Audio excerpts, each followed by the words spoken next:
Hello, and welcome to Sovereign Spirits, where we explore methods to escape the reincarnation cycle, transcend the white light, and use our intention in a willful and powerful way to manifest an afterlife as sovereign spirits. Today, we will be discussing near-death experiences, and I am here with co-creator and co-host of the show, Wayne Bush. Hi, Julie. How are you doing? I'm doing quite well, thank you. Good to see you, as always. I'm excited about doing this discussion, and I think I'm going to be learning more than the first time I heard you talk about near-death experience, the first few times I've heard you talk. So, yay, we're doing it.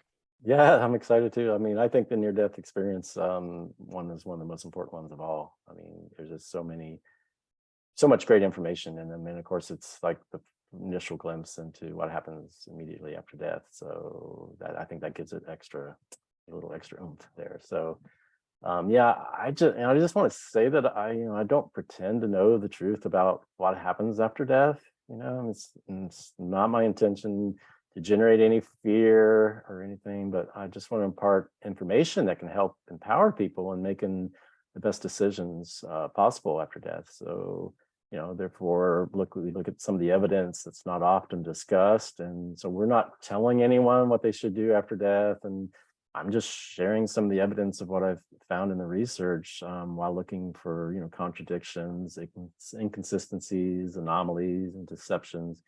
There's just a small percentage of the overall data, but I feel they're very important when determining if something is trustworthy or not. And so like when it comes to understanding what happens after death, I think NDEs are probably the single most important source of information. So like, I believe the testimonies are vital to understanding the nature of what happens after death, because it is an initial glimpse into what happens. Of course, we never hear from the ones who actually died and never came back, unless you delve into an area like mediumship, which like you do sometimes on your show. And I think it's harder to corroborate these, as it's a lot of information that can be lost in translation, like due to many factors, including the skill and reliability of the medium. But I certainly believe the near-death experiencers experience what they say they did, and they're relaying what they experienced to the best of their abilities, although some of it has to be colored through, the lens of their personal experiences and biases. So, we're going to be looking at the outliers of the NDE phenomenon, which is where I think the deeper understandings can maybe be found. And there's no doubt the overwhelming majority of people who had NDEs and met the light come back with these glowing reports of feeling unconditional love. And they feel the experience was extremely positive. And we've all heard these countless positive accounts. I just want to bring a little balance to the discussion, before everybody just goes rushing into the light and not thinking about it. I think we should like step back and evaluate. And I'm not necessarily saying that just because there's a small percentage of concerning accounts that like the whole phenomenon has to be nefarious. I just want everybody to look at the evidence and decide for themselves. And but even like 1% of experiences equates into millions. So I feel the anomalies need to be explained. Well, maybe not millions, but thousands. We shouldn't just sweep them all under the rug and ignore them. So I believe like all NDE accounts are incredibly valuable and worthy of consideration, not just the beautiful positive ones. I find all are credible and worth considering, so we should give problematic accounts an equal consideration. Because things are not always as they seem. I mean, farm animals may feel love for the farmer who owns them, that wants to butcher them one day. The farmer may take care of them and protect them from harm, but he still may not have altruistic goals. So I think we need to keep things like that in mind. We can't just assume that because we feel love that it's, all unicorns and rainbows, and I think enough anomalies can be seen as red flags and these aberrations that people need to reconsider whether going the white light at death is the best option, as opposed to considering other options. There's probably all kinds of options besides just going into the white light. So, after all, like half or more of the NDEers report being sent back against their will or manipulated into doing so. Some say they were given a choice, but I mean, how do we know they wouldn't have been forced to come back had they chosen to stay? In this world, when someone's forced to do something against their will, it's a crime. I mean, if you take money against someone's will, it's stealing or robbery. If we take sex against the will, it's rape. If we take a life against someone's will, it's murder. But I mean, somehow the light somehow gets like a free pass as being loving, even though they're sending people back to do things against their will. So, we should look at the acts and not just the feelings. And,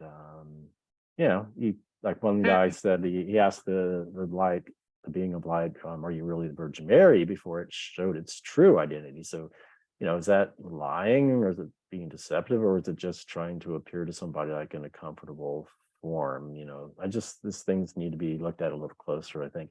So I've identified, like on the website, identified like over 50 different categories that are associated with NDEs, and I'd like to go through a few of them. What's that? You're talking about the Tricked by the Light website. Trickedbythelight.com. And that'll be on the description, but I think it's already also on the profile of the channel. Yeah. But the one you were just talking about, like someone had said, oh yeah, I'm the Virgin Mary, and then they kind of said, oh no, when asked, they said, no, I'm actually not.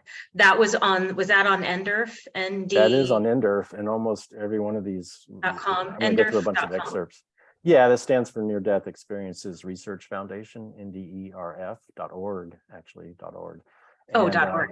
Yeah, .org, I believe. And so, there's over 4,000 NDEs that people submit. And if anyone goes out there and spends enough time, they're going to see a lot of commonalities among them. And yes, an overwhelming majority of them are going to be speaking in glowing terms, like no pun intended, but there's a lot of love, and almost all of them come back with their life transformed for the positive. I mean, there is an adjustment period that people need to make, and it may take them years to try to assimilate the experience back into their life. And it can be pretty tough, rough for a lot of them, but a lot of them do say it's a positive, transformative experience for them. So I just want to be clear about that, But I do think it's important to look at these, even though it's in the minority, these experiences that might not be so positive. I tried on the other channel that I do with my sister. We are trying to not just do the positive experiences, but it's harder for people to hear that and accept that. I guess sometimes they don't want to hear the negative experiences, but I feel like it's important to consider all of the evidence, and just weigh it all out together. So I'm glad we're doing this. I appreciate it. Yeah, thanks for doing it with me. It really is a nice thing to have somebody to do, I don't know, to journey along with, and it's difficult to do things by yourself. So I like having someone that is devoted to the cause as I am. So I really appreciate that. And so let's get to it. I mean, there's commonalities through many of them, but like no two NDEs are the same.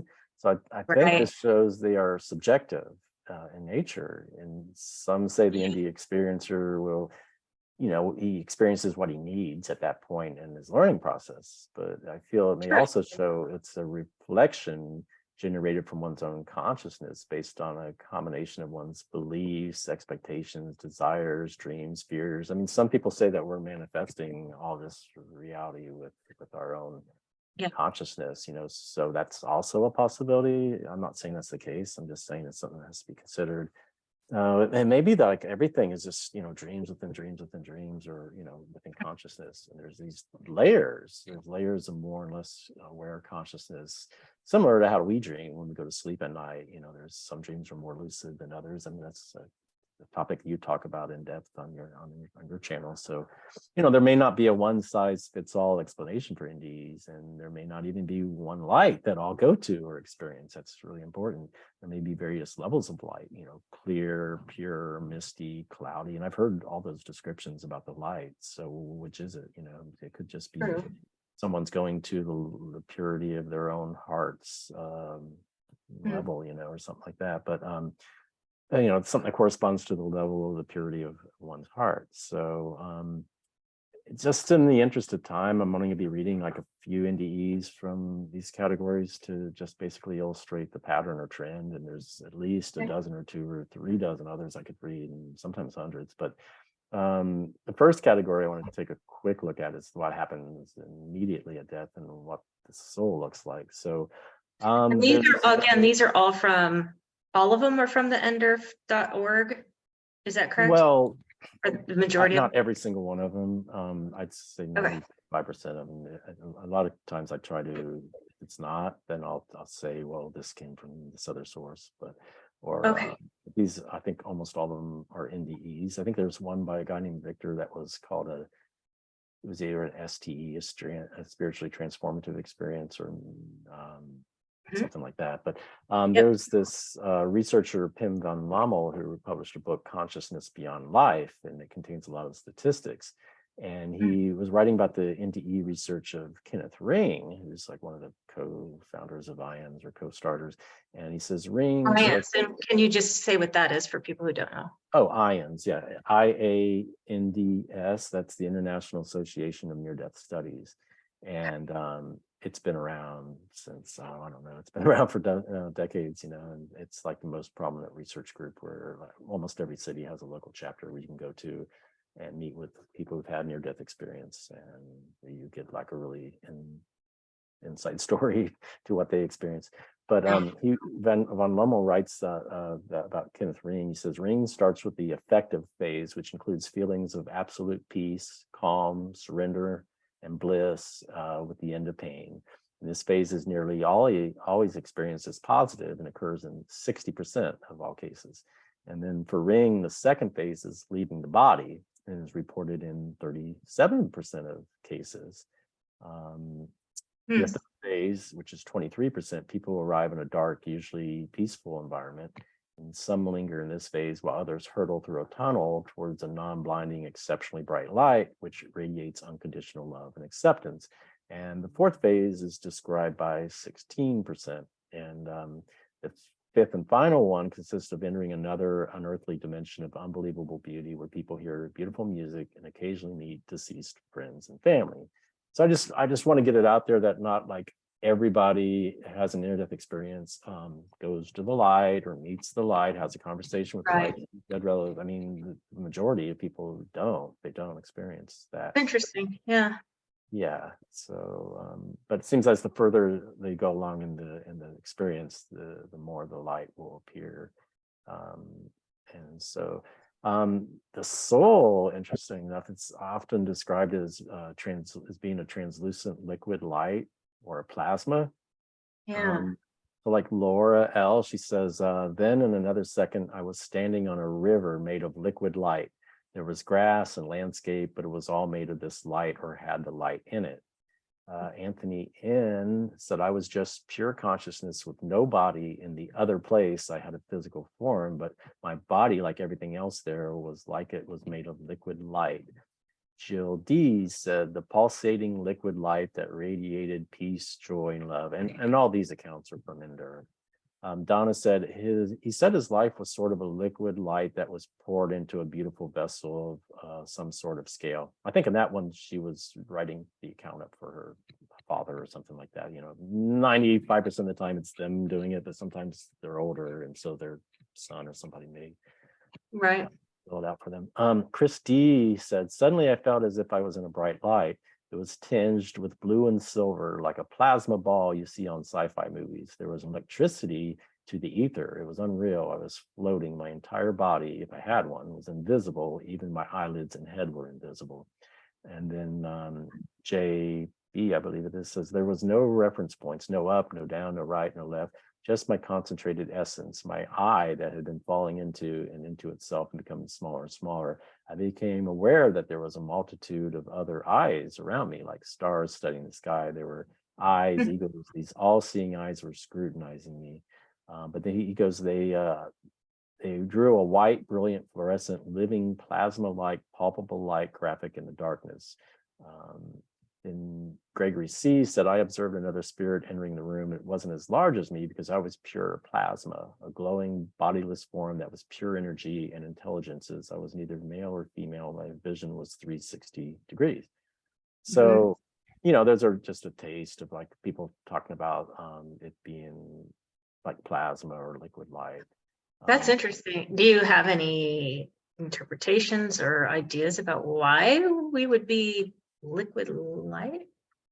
Plasma. Mm, Plasma. That's how they're Well, there's described. different states of what you got in I'm trying to go back in my days in high school or whatnot, and they were like, you had solid, liquid, and gas, and there's this other state that they said was, I believe, plasma. And it counts for like a lot of the stuff out in space and stars and things like that.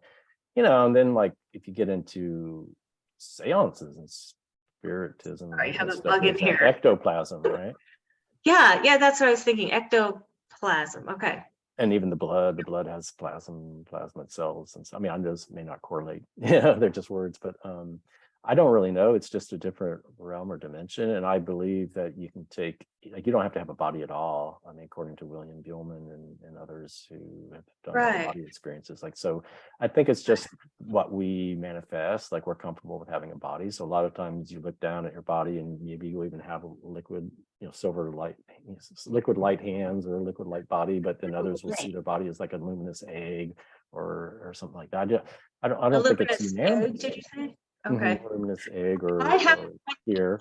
I think I've shared with you, I've been out of body, and it's like translucent bluish light. Mm-hmm. Yeah. Right. So I just think that you can take whatever form you want, and that a lot of people are comfortable in different forms, but you don't have to take a body at all. So I guess Be a point of consciousness. Yeah. Right. Be a point of consciousness. I feel, I mean, I even out of body experiencers, and I have as well, can experience being manifesting into these different kinds of forms, whether it be an orb or a point of consciousness with no body or a cloud, or I mean, and like I said, different kinds of unfamiliar but unfamiliar forms. I'll put it that way. Like as I've shared, when I see myself out of body sometimes, like in the reflection of a mirror, and I recognize myself, but I know that that's not exactly what I look like. And you can change your color of your hair and with intention, like this intention yes. of, right. That's that's so interesting that these near-death experiences are doing this can do similar. Yeah, and we'll get into that like towards the end when we talk about intention and how we can manifest reality and all that kind of stuff. So I've studied whether souls choose to go to the light or whether they're pulled there automatically. And I was just putting in the notes for this show. I was pulling some stuff from my website, and when I wrote it up, I wrote, it's my opinion that by far the vast majority more or less go automatically to the light. But I don't really believe that. No, I feel like you have a choice. I mean, I know some people have said they do. They chose to go to it or they chose not to. But I don't know why I wrote that. It's still kind of up in the air to me. Like maybe it's not that they're not choosing or not choosing. Maybe they're just not making a choice at all, and then they're sent to the light. That's possible if you don't act within a certain amount of time. Or I feel like sometimes they'll see the light off in the distance or something, and they're curious about it, and they've made an unconscious choice or subconscious decision, like, ooh, what's that? And so that the curiosity or the small desire to want to check out what it's about all of a sudden propels them there, and they feel like they're being drawn by a magnet when really it's their own magnet attraction curiosity created by themselves.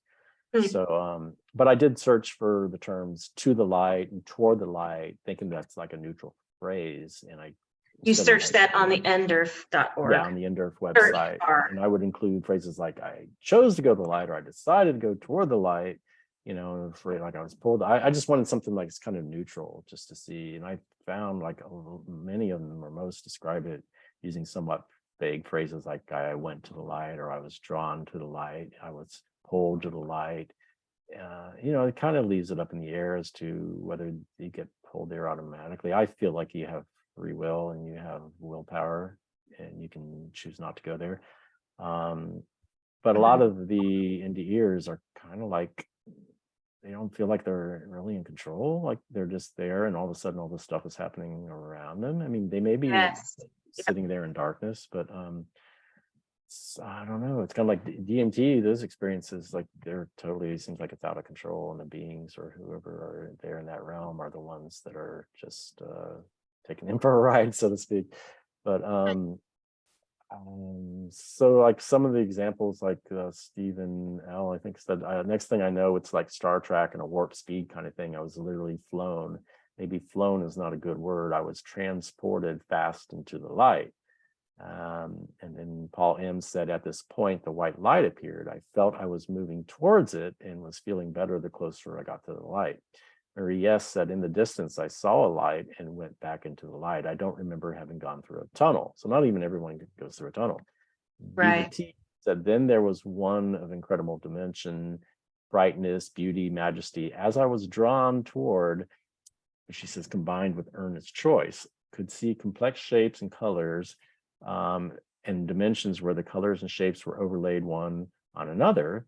And she said that she had this dimensional impression of a most loving being that drew me to him, invited me in, and pointed the way to the light. Dan A said, I was alone and scared in complete darkness when suddenly I saw a little tiny pinpoint of light. As I stared at it, the light became brighter and larger and closer, like I was moving toward it, or it was coming to me very rapidly from a far distance away, until it was so large and bright it was like a wall of light. Proceeding into the light, I was immediately filled with the light and filled with the most amazing peace, warmth, and joy. Suzanne RP said there was a light tunnel of light and I was in the light. I did not have to go to the light. Bonnie VB said it was very tiny, and then I felt myself leaving my body, going up through the grates and into the light. I was being pulled up through a tunnel that opened into the most beautiful white light that I could ever describe. When I was fully into the light, I realized it was the most incredibly beautiful light I'd ever seen. So I don't know, you just read through hundreds or thousands of them and you get a wide variety of how they describe it. I kind of think that initially you're in a darkness. I mean, it's not universal for everyone, but a lot of the ones I read, you're just in this void or darkness, and that's why the pinpoint of light appears off in the distance, or you'll see a light. I mean, usually, like they're talking about being drawn or pulled or going to the light, so that implies to me that they're not in the light right away. Sure. So I don't know if I agree completely with what Kenneth Ring was saying about the different phases, but so now we get into some of the really what I find are the most interesting ones that I'm trying to illustrate what could be going on, and that some near-death experiencers saw that this life on Earth was kind of like a game or something, and like I mean, it's possible we created an environment where we just like purposely limited ourselves as like a challenge or game. David J said, I asked him what the meaning of life is. He told me for the entertainment of the spirit realm. Monty said, in reality, I do remember the feeling that life was sort of like a game, maybe even a game I had chosen a role to play in. This next one says, I was also reminded that the reason we leave the celestial realm at all was for the excitement, variety, adventure, and entertainment that different incarnations offer. As one entity jokingly remarked, if the eternal divine part of us grows tired of singing and playing harps, there are thousands of other universes created for our spiritual growth, amusement, and entertainment. Eternity is a long time to do nothing but play harps. That was Dwayne S.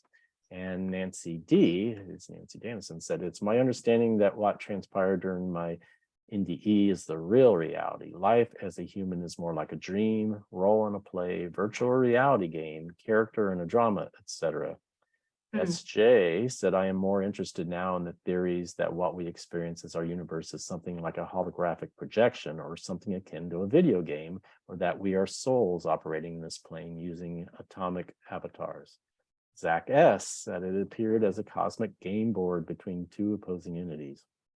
Pamela K said, I'm more willing to let things go because I see them as part of the game of life. Kevin E said, I have that instant recognition that this life is a gift and that we are all actors in this giant universal divine script. Kathleen W said, human beings do what they do because they are engrossed in their life, and interactions happen because they're playing out a script. And you cross their paths and become a character they need to complete a scene. Mike M said it's our gift to experience where we all play roles and have the freedom to change the script at any time. Brian T said I could see life as though it were a game I had been playing and how all the moves were just parts of the game. Myra S said I realized that the real goal of the mind created life game in life was to remove the veil of delusion and ignorance and reach the ultimate truth of one's reality in itself. So you can see there's quite a few people that describe it as a game or even like a drama or some kind of role with a script that they're playing. Another category, which is similar, is where the world was perceived to be a hologram or is like virtual. So I don't know if we want to talk about it now, but the thing, I've heard the game theory several times. I've interviewed NDEs who they say, yeah, they felt like it was a game. But and we don't have to talk about it now, but I do wonder, and as I've shared before, then why would we play or invent a game with so much suffering? Yeah, like the suffering is such extreme levels of cruelty and suffering. It's like, well, like I wonder about my own spirit. Like, why would I want to play this kind of game? It's the one question I myself just cannot wrap my head around and understand the severity of the suffering. And I don't want to trivialize it by saying that it I mean, because not all of us go through all those experiences that are just on the horrendous end of the scale, but I assume that all that can and does happen, right? So yeah, I don't understand the severity of the suffering and why that anybody would choose to play a game of that. But it begs the question of why do people spend money to go to a movie theater and watch the atrocities of some horrific war, like Full Metal Jacket or some of those movies that have been find that entertaining on some level, I guess. Find it entertaining. Some of those movies are Schindler's List. Some of those movies are they're the top movies, they're on the top 10 ratings of all time, and they're some of the most horrific depictions of human tragedy, and yet people, I mean, or why do people go on, I think it's to a lesser degree, why do people go on well, not hunting trips, but just like camping? Some people go and put themselves, why would Houdini or some magician find a thrill out of being bound and tied and put in some box and submerged below water or something? They got so much time to escape some kind of thrill. It's like, maybe and why do movies have these horrible villains and the extreme tragedy and conflict and drama? And it's just, I don't know, other than maybe somehow we get this vicarious thrill, like it's just a temporary thing. We know it's not quote unquote real, and it's I don't know. I just still can't understand. There's got to be better options out there, and maybe we've just forgotten who we truly are, and it's just like a slow fall. I don't know. Just don't know. Yeah, it's a puzzling one for me. I struggle with. Well, yeah, and maybe it's more like akin to a bad dream or nightmare, because here's like a few, like this guy here, Brian T said, my experience was of a realm more real than this. I now believe this is an illusion, a simulation of virtual reality. Sure, it's as real as we think it is, right down to the constituents of atoms and laws of physics. It's amazing, but the picture on our TV seems real. We just understand how the pixels come to be there. And Jack C said experience was I lost my place on the stupid thing. I was trying to scroll down, and so maybe it is like a movie, like a really bad dream or something. I don't understand all these levels of dreams that we have, lucid dreams and lesser lucidity in other dreams. I don't know. I still wonder about, like, I can kind of understand why we're confined in these human biological avatars or whatever, and so maybe because of our from genetically, we get the thrill of being risk takers, or going, like you said, camping where we don't bring any, like that movie, that show Naked and Afraid. That's like crazy people. I feel like they're, nothing. They have nothing and they want to be thrown in the middle of the Amazon and see if they can And survive. maybe they go back and they brag about, oh man, you should try the Earth adventure, man. It's like, oh my gosh, it's like the most, I the mean, hardest as game human there is, beings, I understand doing that. But what I'm saying is, like, if I'm some evolved soul, why would I stoop to coming to this kind of place? I guess that's what's hard for me. I thought, oh wait, I'm Curiosity, advanced perhaps. as a soul, right? Or maybe not. Curiosity. I got an email from a guy that said he was in the white light and he was running and running and running and he found no end to it. And then like he had this thought, like, what would it be like if there wasn't white light? Or he had this thought, like, you have this curiosity about what is not that, and all of a sudden you're in it. Like since intention can manifest reality. So like if you're God or something like that, then maybe you in order to understand what you are, you kind of look at what you are not. And so it's just like and also there was that movie, I believe it's called Bliss, that we watched. Was that the name of it? Where it helps you have maybe a greater appreciation for what you do have. Like if you experience very quickly Yes. Right. Another perspective, now when you come back, you're more Mm. it's more precious to you, perhaps. I don't know. It's an interesting theory, though, the one that God or whatever you want to call this, the source, the Monad, original yes, source, source. that it's just sort of an automatic. My lighting is weird. The sun keeps going down and up. So not down and up, the clouds go past it. Mm-hmm. But that source is sort of automatically getting to know itself. Like that's the existence of source, just to getting to know itself, so that it's just given that it's going to also experience what it's not. So that's kind of would explain extreme suffering and cruelty and all of that a little bit for me. Like, Mm-hmm. oh, okay, it's not a matter of choosing it, it's just part of reality and experiencing who you are or not. And maybe that God or monad or ultimate source, or whatever you want to call it, maybe it's just it's a creative energy and it just wants to create and experience and try different things, go on adventures, variety is the spice of life. Maybe it's like you're saying, it's like maybe it can be curious and wants to learn, what all the possibilities are. So it's like a computer simulation that's running through all the different permutations. But you would think after a while it would realize that, hey, this isn't the best path. Like how many times do you have to see or experience rape to know that, hey, this is not a good thing, I don't want to do that? Yeah, true. Or do you Right, need like to experience it? Can't you just intellectualize it and go, yeah, that wouldn't be a good experience? That's what's confusing to me. Other than maybe if everything's in this parallel reality and it's just forever, everything is eternal. So there really is. And everything's possible. So if anything that's possible has to have an alternative reality that it's actually either happening in or could happen in. And if someone chose to do that, it's like, as a computer programmer, you have like all these functions and subroutines and stuff that are out there in case the character chooses to go this direction or to choose to do that. So it's just sitting out there and waiting, but it doesn't have to be called upon. You know what I mean? But right. maybe anything is possible in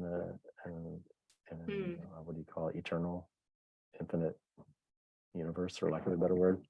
And this guy, Jack C., he said every experience was definitely real. It was like a computer program running in the background. And we'll visit it in other shows, but there's this notion of like, artificial intelligence, and that there's this lesser God or false God or a copy of God that's actually the one that's in charge of all this. And so but you notice there's a parallel with near-death experiencers going back, and they have these life reviews, right? And so like the being of light or whatever, they're like really, really interested in all the different experiences that the person's bringing back. And so it's almost like we could be the hands and fingers or the little minions that are out running around having these experiences and reporting back. And it's like, realizing all this and trying to learn and understand everything. But Arlene H. said, we are not flesh and blood, but more like holograms. And Romy said, I was connected to everybody in a multifaceted light web, a DNA like hologram that was in perfect order. James H said, I could see a green grid made of light flowing under me. Marie W said, I was traveling through planetary systems and solar systems and things called universal grid systems. Stanley S said, we live in an illusion of this earthly life inside our bodies while our spirits, our souls, are trapped within us. Veronica A said, somehow I began to move through some kind of brightly colored geometric figures that served as a sort of matrix, yet I did not feel alone. And Fred B said, I could see and feel the energy of the universe, understanding the living connection between all of our multiple entities. I would see myself existing in a matrix-like laboratory connected to a computer and generating multiple copies of myself through many different realities. Now, I happen to remember that one was a DMT, or it was not DMT, it was ketamine inspired, but they included it on Endor, but they differentiated between a technical NDE and that. Haffer said that everything is part of an essential game of life itself. That's why this temporal human illusory creation exists, as though it were a matrix within another matrix, and this within another, multidimensionally until we wake up. Mary D said, I drifted through the field, not in any particular spot, and I observed how the particles were organized in this matrix. In the matrix, the particles were not touching each other. Not a single one was touching any of the other ones. They emitted a light, and the rays of light from one reached the rays of light from the other, and they entangled, and those lines of energy kept the distance stabilized. Peter N said, at times it seemed to me as if the space was not all simply space as we understand it, but had some kind of matrix structure within it. Linda G said, I was being shown this in my mind, the universe in a multidimensional grid, but not exactly. I saw various planes crossing and intersecting. I was giving the picture of a grid in my mind with energy that was vibrating at different speeds. And finally, Linda S said, the lights, a connection to the humans, which were glinting off the beings, were so bright and expansive, they interconnected, forming a sort of light grid. I remember reports and books on the near-death experience of people seeing grids on the other side that they didn't know how to explain. So, like, even though that's a very rare thing, like less than 1% of people would see grids, there's enough people that are seeing grids. I mean, just because 99% of the people didn't see that aspect of the universe doesn't mean that it's not part of it. It's like, I think everybody's like seeing a different piece of the puzzle. And if you take all the pieces and try to put them together, you might get a better idea of what the whole of reality really is. So it's just interesting that they're using terms like matrix and grid and that sort of thing, because that does kind of sort of tie into, I guess, maybe or they've looked at the body as like being in a prison or something like that.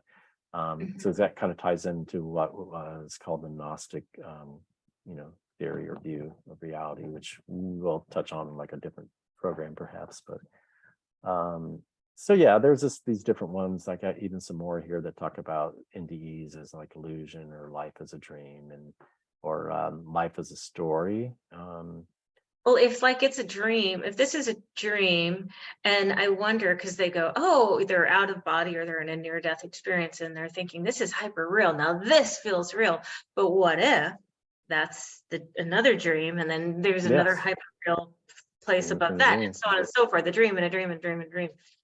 Yeah, I don't know if dream is it's quite the right word that they're trying to look for. It's just a very less, like you're saying, hyper reality, like it seems less real.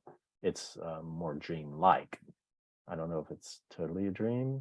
I mean, I wonder if it's like, it's almost like, because sometimes I have had those out-of-body experiences where it's hyper real and the clarity, it's so crisp. My consciousness is so much crisper and awake and aware than it is now. But I'm sure there's other additional levels that we can get to. Yeah, there's just levels within levels within levels, and how deep the rabbit hole goes, you can only imagine. I think we are deep in the rabbit hole, maybe. Mm-hmm. Oh yeah, exactly. Out of the rabbit. And that's what worries me about this progressive move towards artificial intelligence. Is, are we going to create like another level even deeper in the labyrinth of artificiality? Like all of a sudden they're going to put people's souls into these machines or whatnot, and so it's like another level even deeper. But so Nancy D, she was saying, I think she was saying, and this is Nancy Dannison when you say Nancy D? Nancy Dannison, yeah, it's Nancy Dannison. I later found out it's Nancy Dannison, who has this book called Backwards, and her experience is one of my favorite ones. But she said our existence, Yeah, so do I. Our existence as extensions of source or source beams is our creator's way of writing a book or designing a virtual reality game or dreaming. We are essentially characters created so source can live vicariously through us as though we are separate beings from us. We are not literally separate, however, any more than the author's book or movie is a separate creature from the author, or the dream's characters are separate beings from us. All are essentially thoughts. And she said the source gave extensions of its own self-awareness, light beings, the opportunity to invest some energy into physical matter in the form of soul so that we would actually feel as though we are separate from source. It is the grandest illusion of all time. We have in effect entered into the book, the movie, the dream, and are experiencing what seems to be a life separated from the source. In the same way, fictional and dream characters seem to be living separate lives from the creators. And Myra S. said it replied, like all manifestation, the world too is the creation of the great illusion or great delusion, which being the creative aspect of the supreme consciousness or the Lord, is the divine movie projector of life and the all-powerful play of the realm of creation. Just as a mirage in the desert disappears when viewed from a certain perspective, your life as RT on earth has disappeared when viewed from the perspective of the divine self where you are now. Only the eternal is real. And from the viewpoint of that reality, all that is non-eternal disappears. Yet, of course, you, being eternal Atman, the soul, can still view the world of illusion if you wish. So she asked, so my life has already never really existed at all. It was an illusion. It replied, oh, it existed just as a dream exists or a movie or a mirage. So it's very difficult to like express it in terms, like mirages and illusions and dreams, you know what I mean?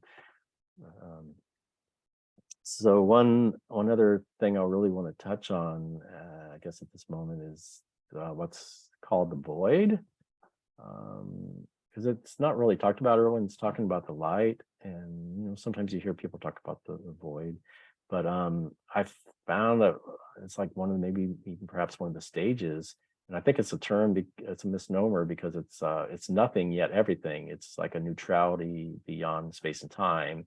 It sounds like the quantum and like non-duality, and that it's both and instead of either or, like we tend to think of things. It's this raw, unmanifested potential energy is sort of cosmic egg or womb, where anything can instantaneously be manifested and experienced.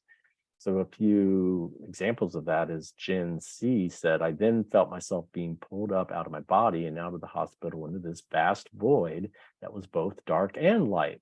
It was silent and still, strange but peaceful, more consciousness and alertness than normal the moment I entered the void. And then Kyle W. said, during the first experience, I found myself slowly drifting out of consciousness until I was completely in a void of darkness. I had no sense of time or space.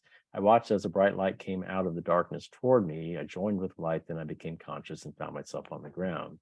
But he was saying when he was second NDE, he had joined with the light. He noticed how everything came to be. So there was nothing in the void. All of a sudden, the light was created from the void.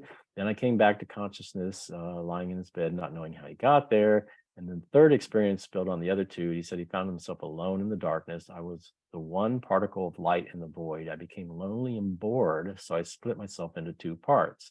And I split into 4 parts, then 8 parts, then 16 parts. I kept doubling myself repeatedly until I became everything and everyone. He said, in the end, it's all meaningless. We as humans have been created in our own image. We are God split into separate beings. So you don't know like what part of this is their own lens, their own filter of their experiences on Earth and their own belief systems, and what they actually, are they adding to the experience, with their thinking afterwards. Well, so if the void is something that more than one person has, and they don't know, they've never heard of the void before, how is it that there's got to be maybe something, if these commonalities, wouldn't we find more truth in the commonalities maybe?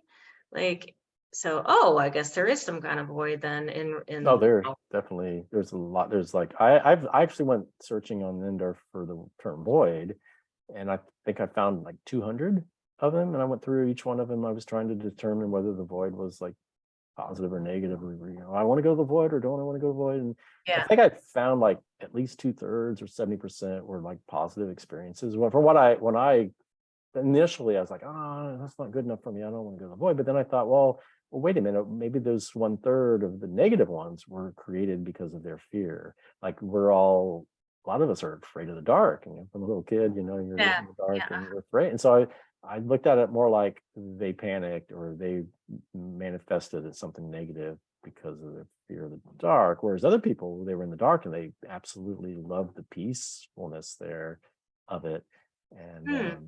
so I got personally, if it's really is like a womb of creation where you can create anything at all, then I look at that as being better than the light, because according to that one NDE, the light was created out of the darkness, and it's even mentioned like in the Bible in the beginning where it talks about the void or whatever, what is it, the nothingness, and then there's let there be light, that kind of thing.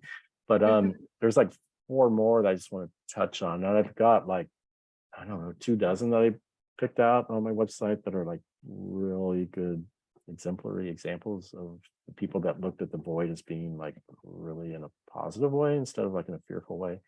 But Anthony S. said, a strange sense of duality from time as physical beings perceive it, as if time had absolutely no real meaning in this form. So much was exchanged and yet seemingly nothing at all, as if everything was known to me, but that there was nothing at all.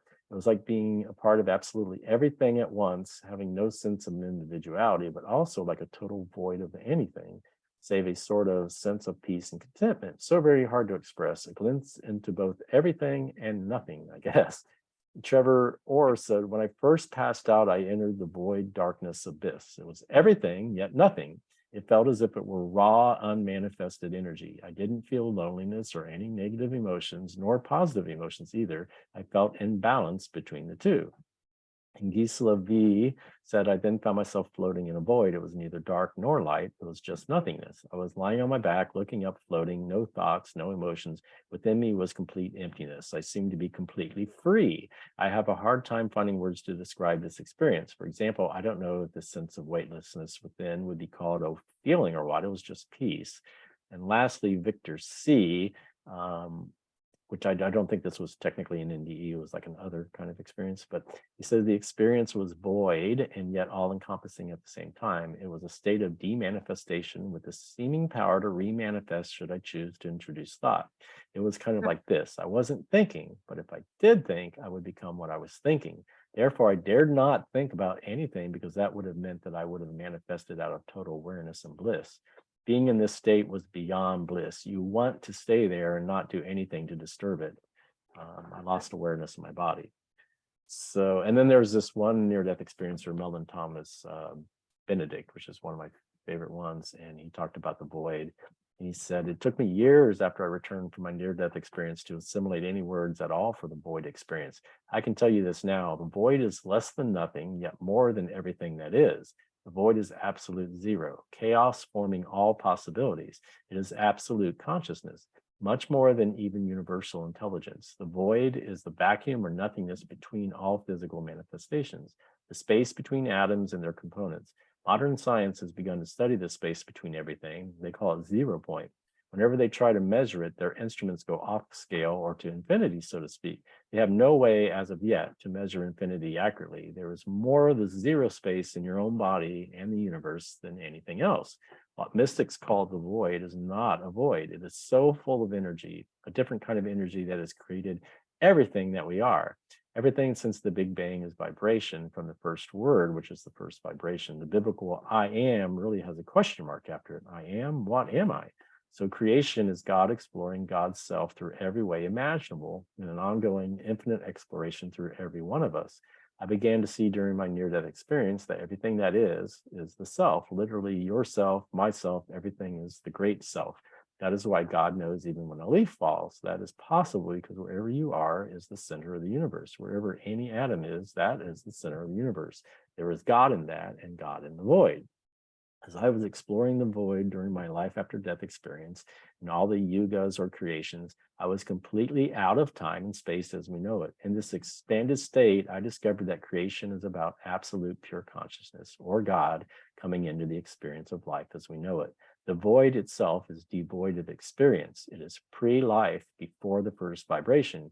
Godhead is about more than life and death. Therefore, there is even more than life and death to experience in the universe. So I don't know, this some little bit of insight into what people have termed the void. And it's up to each person. Like personally, I think it's a good place to maybe go and just kind of collect your memories, your all your memories from before, be entered into any kind of form. Like if you want to try to remember, and also to just have a little time to maybe heal and recover, and then choose where, if you want to have an experience, choose what to experience, what to create.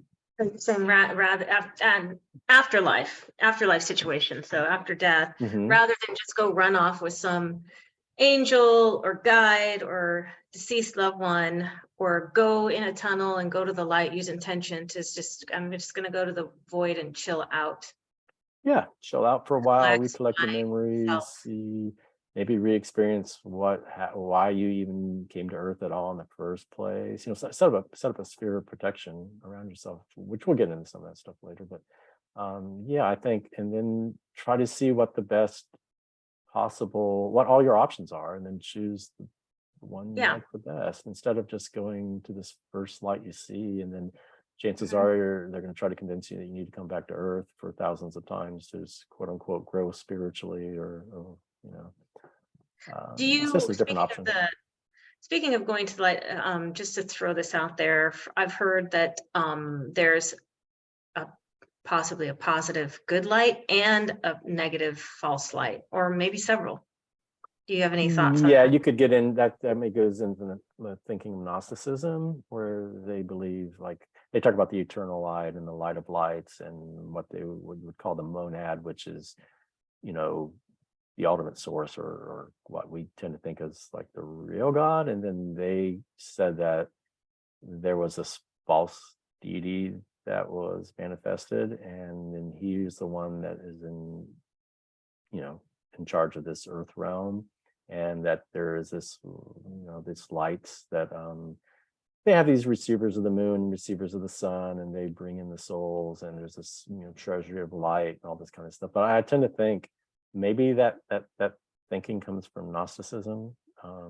You're talking about like a false light and a true light, and so to the Gnostic way of thinking, the true light is the real God, which they call the monad, or there's different names. But then the false light would be the light in the astral realms, of this demiurge type being is using, it's drawing souls towards, so that it can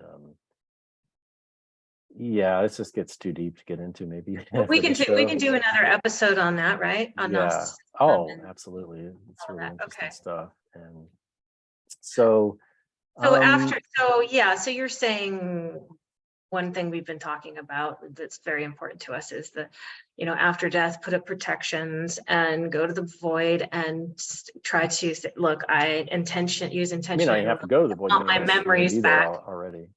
Use intention, right? That's really important. I want my memories back.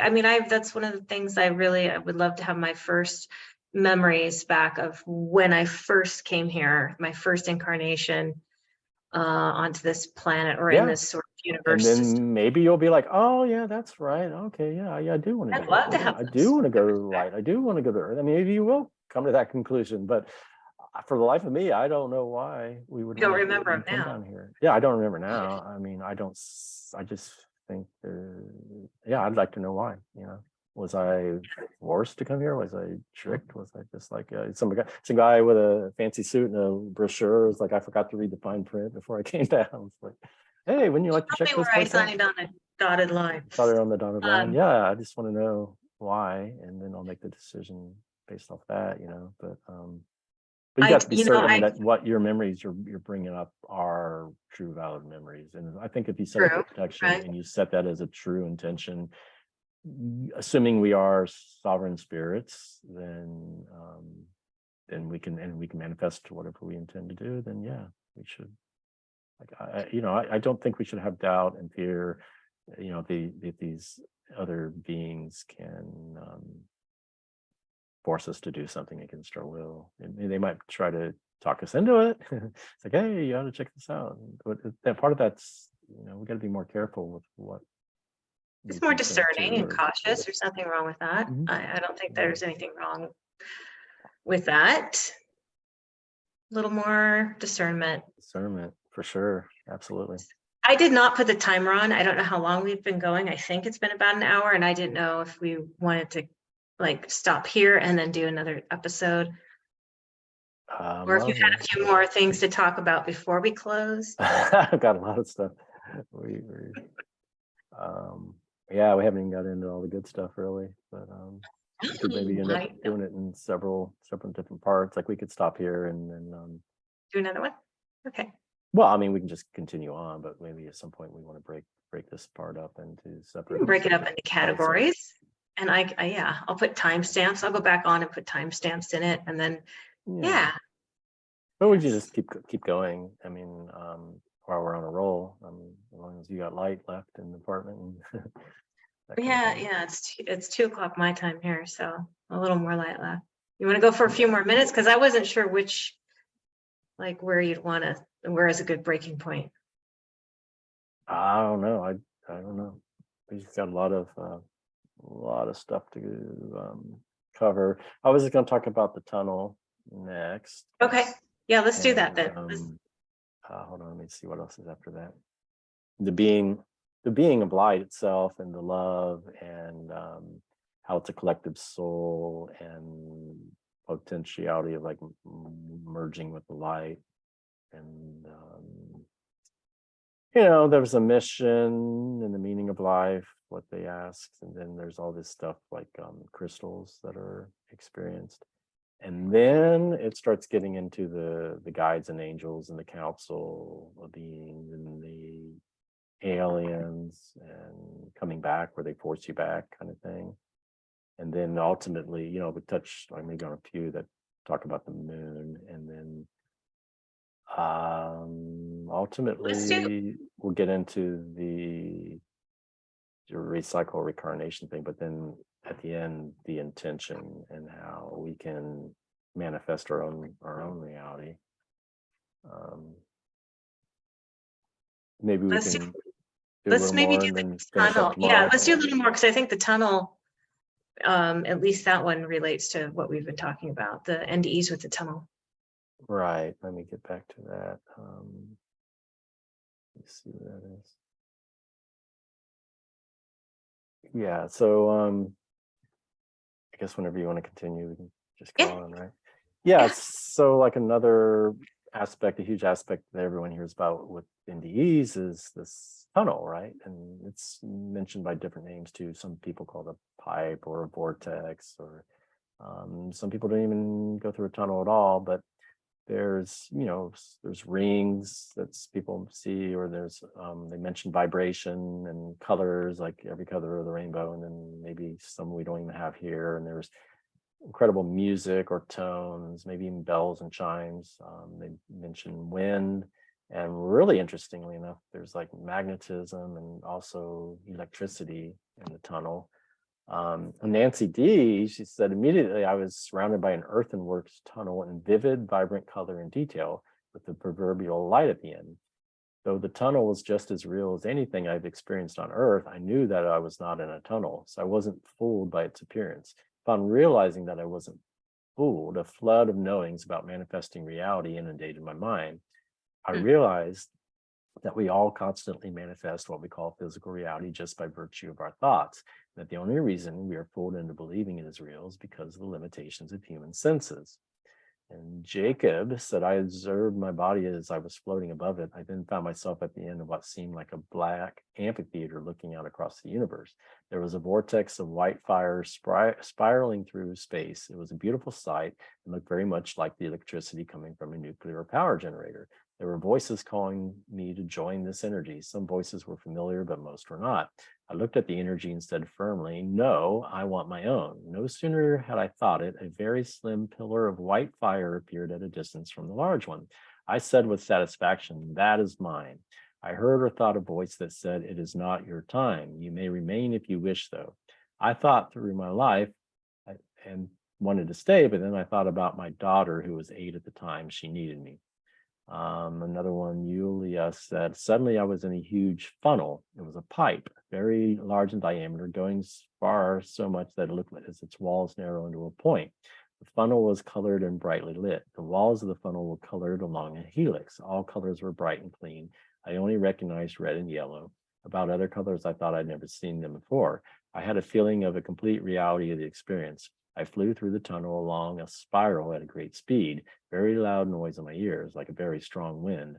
On the walls of the funnel, not sure how attached, there were some unusual objects. At that moment, I knew what they were, but forgot later. I have a vague feeling they were toys. While flying, I heard voices talking to me. They were a bit with an echo with unusual timbre. Anyway, she said, being in the funnel, I felt happy, free, joyfully amazed like a child. And then lastly, Matt S. said, I did not go down the tunnel, but I saw the outside of it in the near distance. I saw a tube projecting up at about a 45-degree angle, much like a pipe in the ground. Above it, approximately 2 mouth diameters away, were 2 very bright white lights. These lights pivoted toward a target soul ascending the tunnel and paused for a few seconds while the soul entered the light. The light would then pivot like a searchlight towards another soul and pause again while the soul entered the light. Both lights were identical and moved similar but independently. I knew that those were souls entering the light, and I remarked to the spirits near me that I wanted to go there, but I was rebuffed and told that it was not yet my time. They further told me that I had agreed to perform certain deeds in this life, many of which were still undone. That's interesting. That one, they said that he had agreed to do certain things that he still hadn't done yet. I usually don't think I hear them saying, oh, they usually give like several reasons, like it's not yet your time, you have this unfulfilled mission, or something like that, right? They don't usually say, well, you agreed to do it, you made this contract or this agreement. But in that one, he sort of said that he had agreed to do certain things he hadn't done yet. And then once they get through the tunnel, there's dead relatives, there's gardens, there's crystal cities, there's beings of light, and sometimes a being of light, which many of them refer to as God, and others don't refer to as God. It's very curious as to why people ascribe that as God and others don't. But Lloyd P said the light was like a boundary, but it was transparent. I passed through into the light. It is hard for me to find the words to describe the feelings one encounters. I was blinded by the light, unable to see anything, but the light did not hurt your eyes. It was like looking into the sun 1,000,000 times over a pure white light. I felt warm, safe, peaceful, and in the presence of pure, unconditional love. It was like the light was absorbing me. My life was being shown before me. I got emotional. Maybe I cried. I was ashamed, but I felt the love and knew everything was all right. I know I was in the presence of God. And Christy C said the light was brilliant, but it did not hurt. As I passed into it, it glowed with warmth, love, knowledge, and understanding. Not just my knowledge, but knowledge of everything, complete understanding, collective but separate. Everything made sense. Joe B said, as my awareness increased, it became apparent that this white light was a knowing light. It seemed to be in love with me, amused at me, and intimately knowledgeable of every nuance of my being. As I rejoiced in this poetic sensation that light was emanating, a channel of communication was occurring. There was no physical voice. Light and I were exchanging thoughts, not just thoughts, but thoughts that were accompanied by a full range of emotion and depth. Viva T said, now in the light for eternity, experience a sense of being held, immersed, fully bathed, buoyant, one with the light, a golden light, warmth, embracing. Wisdom from God at the center, and innumerable other unseen others poured into me to teach and explain to me the immense divinity of his overall plan from the beginning of time to the future. I don't know. So it's just, I know like Pamela, in one of her books, I'm trying to remember her last name. I think she has the one book called Beyond the Light or something like that. But she had asked if it was that this being of light was God, and they said no, it's the breathing of God or something like that. Or like other people have asked if it's God, and they said no. But then other people came away convinced beyond all doubt that this is God. Well, if we're all, well, number one, how does someone say, I know it was God? How do they know? Right. And then number two, why is the light sometimes God and sometimes perceived not as God by other people? And if we're all gods, then maybe it is a God-like being. Yeah. But when we say God, aren't we meaning the original source? Does anyone ever feel like, oh, I've been in contact with the original source. Well, yeah, the word God can be misleading because like back in pagan times there was all kinds of gods on the earth. There was God of war, the god of thunder, the god of the light, the god, the god of this and the god of that. So back in those Which times, God are they yeah, talking we about? talked about all kinds of gods. It could be the god of this earth, it could be, but there could be gods of other earth. I mean, is it God little g or God ultimate big G, if there is such a thing as that? So yeah, it's very I don't know, just kind of confusing a little bit at different levels. I know there's this remote viewer that at first he thought it was God, but then he changed his mind later after he had like another NDE because he said that the light had a border. And he said to himself, well, God can't have a border. God can't have like some kind of edge or limit. So then he changed his mind on that and then decided that it really wasn't God. So there's kind of an insight into some people like to put labels on things, Yeah, to make sense of it, I guess it's part of our language to understand what we're experiencing. Yeah, I mean, like people like to just feel like they're in control and have a handle on things, and the mystery of it all and unknowing uncertainty kind of is a fearful thing for a lot of people. Yeah. But one of the aspects of this light is this some, I don't know, at least one or two dozen people, maybe three, mentioned this light as being a collective of all our souls together, like the billions of all our souls, like Of all the souls everywhere in all existence. well, I don't know about all existence, but maybe Earth, this Oh, little Earth. system that we're in, maybe It's not. collective.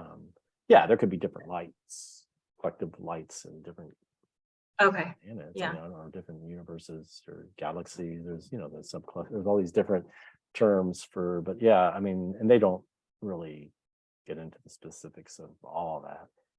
But like Ryan G said, I thought of the light more as a collective soul. Annie P said we are a collective soul group experiencing the balancing of duality. Alan D said somehow over the years I've mentally downloaded into my brain and understanding much of this mysterious knowledge direct from what I call the universal super consciousness. This consciousness is a conglomerate of wisdom and knowledge of all sentient beings in our physical universe, also known as the collective unconsciousness, a sort of cosmic internet, if you like. Note is most definitely not Almighty God, who is the only infinite and eternal one. So there's Alan D saying exactly what we're talking about. He's saying it's not the Almighty God. Gotcha. Okay. Okay. JMH saying, I started wondering where I was, and I looked outside my light pod, which had no inside or outside, but for sake of description, I would say pod. And I saw others just exactly like me in a great light pod in the center of all of us, millions of us, floating in the otherwise dark void with a pure golden light connecting each of us to the center pod. The golden thread of light was like an umbilical cord, although it had no real form, but just light. And it was delivering the peace and love of the center being. The center being was so beautiful, I could gaze on it forever, although I had no eyes. I was happy and totally contented. I remember thinking there were other light pods closer than me and others way out beyond me a long ways, but I felt I was exactly where I belonged and it was perfect. I felt the presence of my father's pod and I don't know, where is this? Everything's connected and alive and held together with love. That was Laura M. Another person, Casper, said, we are all connected as one spirit. We think we do not have any responsibility to a stranger because we do not recognize them, but we do. I'm trying to find ones that actually mention the word collective because there's quite a few of them. Let me just read this first one. I knew that what I found was the sum total of all knowing or wisdom of all people for all time, past, present, and future. All wisdom comes from this pool of collective knowing, and all we learn goes into it for the use of everyone. That was Jean. So this light presence of pure unconditional love seemed to be in me and around me, all pervasive, extending into infinity. And strangely, there seemed to be no difference between it and my light being. And even more bewildering was that this conscious, loving presence seemed to be not just my nature and substance, but that it was the nature and substance of all of existence. Drinking in the nectar of the loving presence which enfolded me, I saw with complete amazement very interesting transference starting to happen as a string of atoms started flowing out from within the left side of my electric body, disappearing upwards into nowhere, and almost as if from thin air, a much finer frequency atoms seemed to be appearing from the right side and were entering through my right side into the same electric body. Yeah, I don't know. There's just a lot of examples where they talk about it being kind of like a collective and that everything is interconnected. And then there's this idea of perhaps merging with source that you hear about, Yeah. where some were like one, Justin, you said I was ready to start to merge with the love and light, but not fully, and seemed to for a while. The feeling of oneness and love and bliss and knowing it's profound. I knew if I merged that totally, I would disappear, would become one with it and all. And then Justin also said I was going to merge with the light love, seemed to be mostly about to, and knew when I did, I would cease to exist as I and become one and part of all. Ego would be totally gone. Never crossed fully, seemed to choose without realizing it to come back as sadness at pain on earth and in death, wanting to tell others about the reality of the light love so they could look for it too.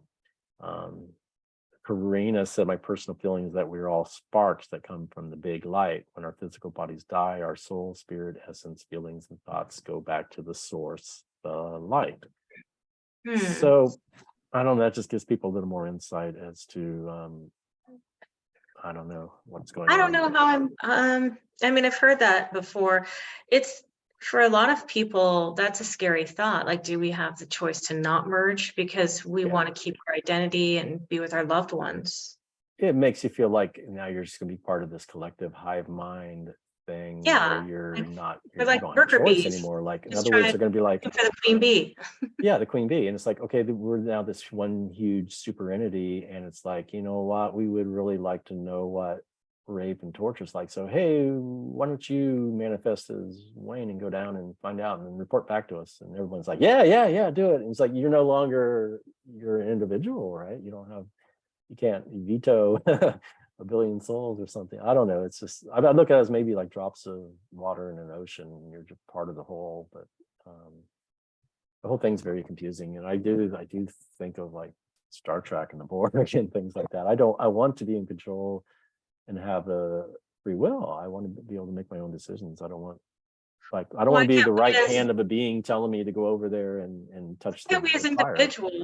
individual souls develop into a God, not that we're going to send out little people of ourselves, but why can't we just grow? And I don't know. It's just a confusing concept to me. I'm not sure how comfortable I am with it, that we're sent out and then we're sucked back in for the benefit of this whole being. And then my identity is completely gone. Then what's the point? I don't know. And it seems as if it's doing it like it's sacrificing, like you prune a tree limb or something like that, or you cut hair and so it grows back bigger and stronger. And it's like, how big does this light need to become? It needs to like create more and more souls and emerge, and it just gets bigger and bigger. I need more and more and more. It's like, when is enough? And why do you have to learn so much? Like, we've been supposedly coming back for thousands and thousands and thousands of years and thousands of lifetimes, and have we really? That's another good point, actually, that I had not thought about. If this source